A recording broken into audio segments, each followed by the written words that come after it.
வணக்கம். ஜவைஜத் ஃப்ரம் ஜவாத் வட்டி Pudur power writer அப்படிங்கிற யூடியூப் சேனல் மூலமாக உங்களை மீண்டும் சந்திப்பு ரொம்ப மாற்றட்ட மகிழ்ச்சி.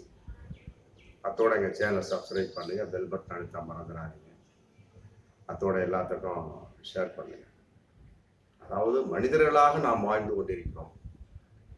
உலக அளவில், குறிப்பாக இந்தியாவில், குறிப்பாக தமிழகத்தில் மனுஷனா வாழ்ந்துட்டு இருக்கோம். அவ்வளவுதான்.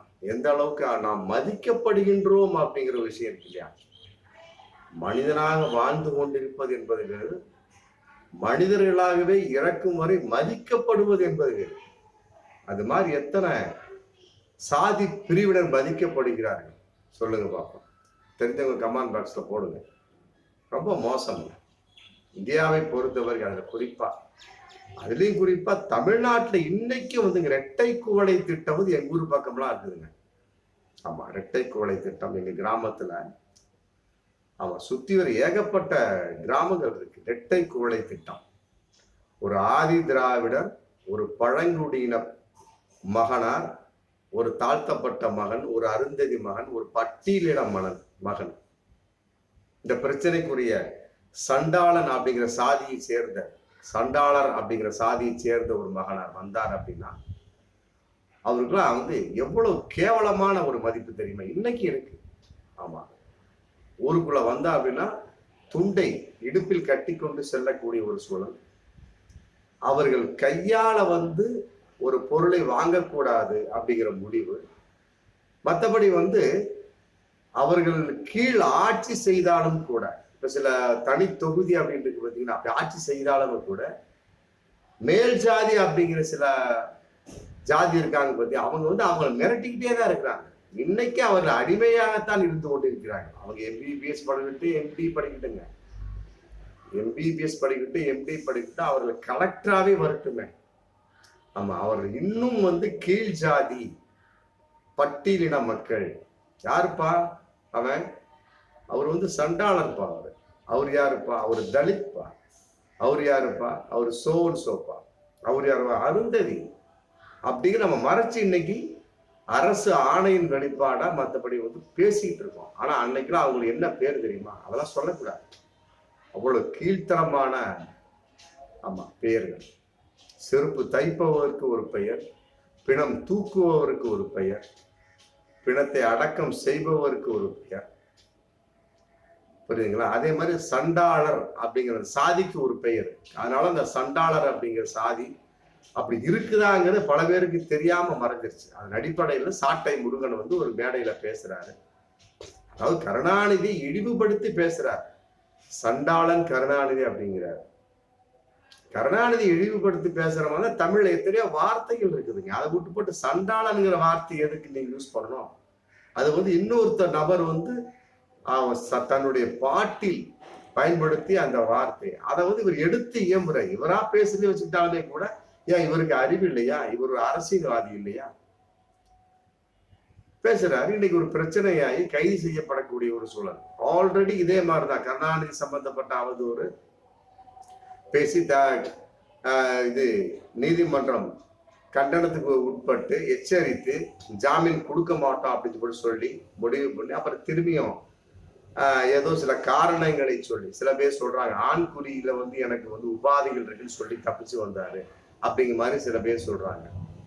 அந்த மாதிரி சில காரணங்களை சொல்லி திருப்பியும் மீண்டும் வெளியே வரக்கூடிய சமயத்துல மீண்டும் அதே மாதிரி கருணாநிதியை பத்தி அவதூறு திருப்பியும் வந்து கோர்ட் எச்சரிக்கிறாங்க.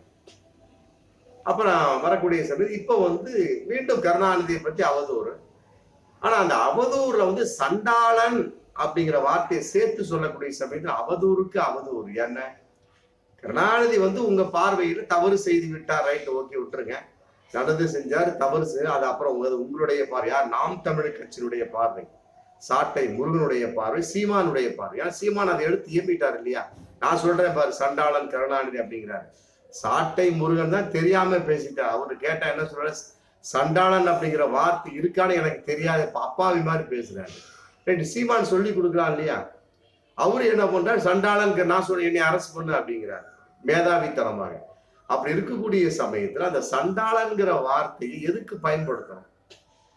இல்ல அப்படிலாம் ஒரு இருக்கக்கூடிய சமயத்துல சண்டாளன் அப்படிங்கிறது சாதி இருக்குது அப்படிங்கிறது தெரியாமலே நான் இருந்து கொண்டிருக்கிறோம் அப்படின்னா நீங்க எல்லாம் என்ன ஒரு அரசியல்வாதி அப்படிங்கிற கேள்வி கேட்கக்கூடிய சூழல் இருக்கு இல்லையா?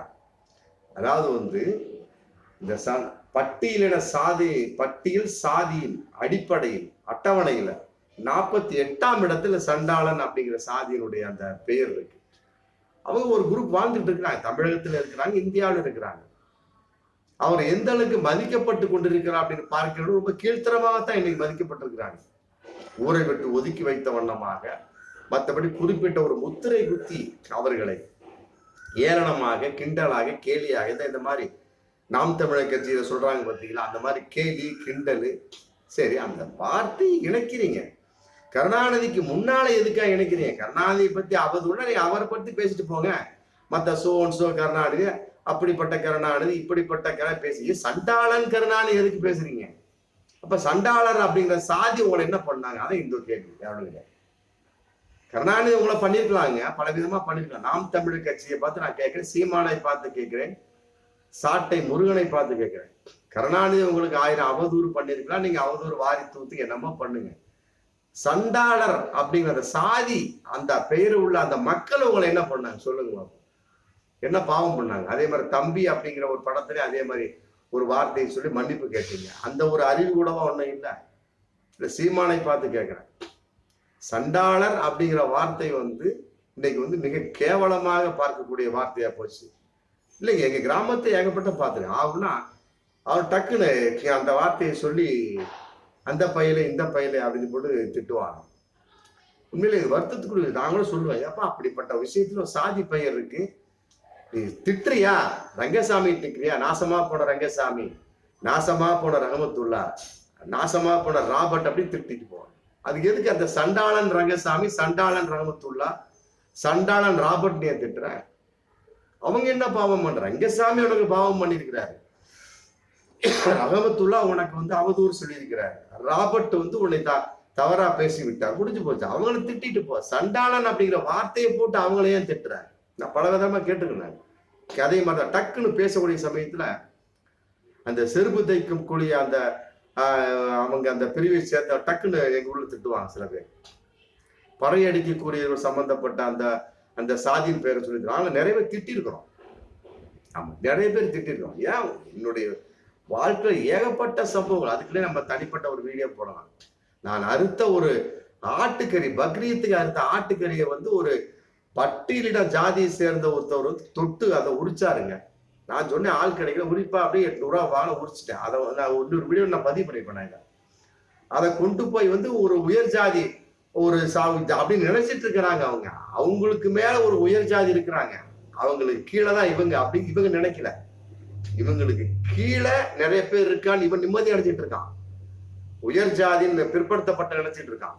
ஆனா அவனுக்கு மேல ஒருத்தவன் இருக்கிறான், நான் தாண்டா உயர் ஜாதி, அவனை இவன் கண்டுக்கிறதே இல்லை.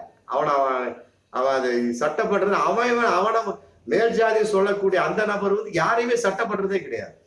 அந்த மாதிரிதான் இன்னைக்கு இந்து மத சாஸ்திரங்கள் மற்றபடி சோர்ஸோ அது போயிட்டு இருக்கு. மற்ற மதங்கள் அப்படி ஒரு பிரிவுலாம் கிடையாது. அதனாலதான் பெரியார் வந்தார், அம்பேத்கர் வந்தார், கருணாநிதி வந்தார், அண்ணா வந்தார். அண்ணா எழுதிய ஆரியை மாயை தடை செய்யப்பட்டது. இப்படி அடிக்கிட்டே போலாம். நம்ம வந்து சமூகத்தை பத்தி பேசுறோம், சமுதாயத்தை பத்தி பேசுறோம், மனிதர்களை பத்தி பேசுறோம், மகத்துவத்தை பத்தி பேசுறோம் ஆச்சுங்களா. அதனால வந்து ஏகப்பட்டவர் என்ன பண்றான், மதம் மாறிக்கிட்டே போறேன். இந்த மதத்துல வந்து நமக்கு மதிப்பு இல்லை, என்ன கீழ் ஜாதிங்கிறான், நெத்தியில பிறந்தவங்கிறான், மற்றபடி தோல்ல பிறந்தவங்கிறான், ஆமா, அப்புறம் வந்து சூத்திரன்கிறான். அப்படிங்கிற சமயத்துல நம்ம எதுக்கு இருக்கணும்? நிறைய பேர் இது சம்பந்தப்பட்டவங்க ஏகப்பட்ட பேர் அதை சம்பந்தமா பேசி நம்ம பேசணும்னு அது பெருசா அது ஒரு புதுசா வந்து ஒரு தாக்கத்தை ஏற்படுத்தினு சொல்லவெல்லாம் முடியாது. இதற்காக உருவானவர் தான். ஏகப்பட்ட பேர் அடிக்கிட்டே போலாம். ராமானுஜர்லாம் வந்து பாரதியார் சொல்லி கேட்காத சமூகமா நம்ம சொல்லி கேட்க போகுது, அதெல்லாம் ஒண்ணும் கிடையாது. நம்ம வந்து இது சண்டாளங்கிற வார்த்தையை ரொம்ப இனிமே கவனமா பயன்படுத்தணும். அதான் இந்த வீடியோட இன்னொரு முக்கிய அம்சம். சீமான் போன்றவர்கள் அரசியல்வாதி இன்னைக்கு 8.19% வந்து வாக்கு வாங்கியிருக்கிறீங்க. வாக்கு வாங்கி என்ன பிரயோஜனம் இருக்கு? அது எத்தனை சண்டாளா சாதியை சேர்ந்தவன் இருப்பார்கள் உங்கள் கட்சியில் அப்படின்னு எண்ணி பாத்தீங்களா? நீங்க சாட்டை முருகன் தான் அப்படி சொல்லிட்டாரு, நீங்க எதுக்காக சொல்றீங்க? இதை பாருங்க, ஆதி திராவிடர் மற்றும் பழங்குடியினர் மாநில ஆணையம் வந்து பரிந்துரை பண்ணியிருக்காங்க. ஆமா, தமிழக அரசு இனிமே வந்து யாராக இருந்தாலும் சண்டாளன் அப்படிங்கிற வார்த்தையை தவறாக பயன்படுத்தினால் அவர்களை சட்டப்படி நடவடிக்கை எடுங்க. 1985 ஆனா அந்த வன்கொடுமை தடுப்பு சட்டத்தின்படி குற்றம் இனிமேல் வந்து தமிழக அரசு நடவடிக்கை எடுக்க வேண்டும். சண்டாளன் யார் சொன்னாலும் சரி 1985 வன்கொடுமை சட்டத்தின்படி நடவடிக்கை எடுக்க வேண்டும். ஆமா, பட்டியலிட சாதியின் அட்டவணையில் 48ஆம் இடத்தில் சண்டாளன் அப்படிங்கிற சாதி இருக்கு. அதனால வந்து இது வந்து விளையாட்டுத்தனம் கிடையாது, இனிமேல் நடவடிக்கை எடுக்க வேண்டும், வன்கொடுமை சட்டம் பாயும் சொல்லி தமிழக அரசுக்கு ஆதி திராவிடர் மற்றும் பழங்குடியினர் மாநில ஆணை வந்து பரிந்துரை செஞ்சிருக்கிறாங்க. பாருங்க, பரிந்துரை செய்யக்கூடிய அளவுக்கு அவருடைய நிலைமை இந்த தமிழ்நாட்டுல குறிப்பாக இந்தியாவில் எவ்வளவு கேவலமா இருக்கு பாருங்க. அவங்களும் மனிதர்கள் தாங்க, ஏன் மதிக்க மாட்டீங்க சில பேர்? உண்மையிலே வந்து இதுதான் வன்கொடுமையோட கேவலமானது. ஆமா, இதெல்லாம் வந்து சீமானு கட்டாயமா மன்னிப்பு கேட்கணும். ஆமா, ஏன்னா அவங்க கட்சியில நாம் தமிழர் கட்சி எத்தனை சண்டாள சாதியை சேர்ந்தவர் உறுப்பினராக இருக்கிறார்கள் அப்படிங்கிற கேள்வி இருக்குல்ல. கட்டாயமா இதற்கு வந்து சாட்டை முருகன் பகிரங்கமாக மன்னிப்பு கேட்க வேண்டும். அவன் நாம் தமிழர் கட்சி சீமானு மன்னிப்பு கேட்க வேண்டும். உண்மையிலேயே நீங்க வந்து திராவிடத்தை எதிர்ப்பதாக இருந்தால், தமிழ் தமிழ் தமிழ் சொல்றீங்களா, திராவிடத்தை எதிர்க்கிறீங்க, அதை விட்டுருங்க, அது உங்களுடைய கோட்பாடு.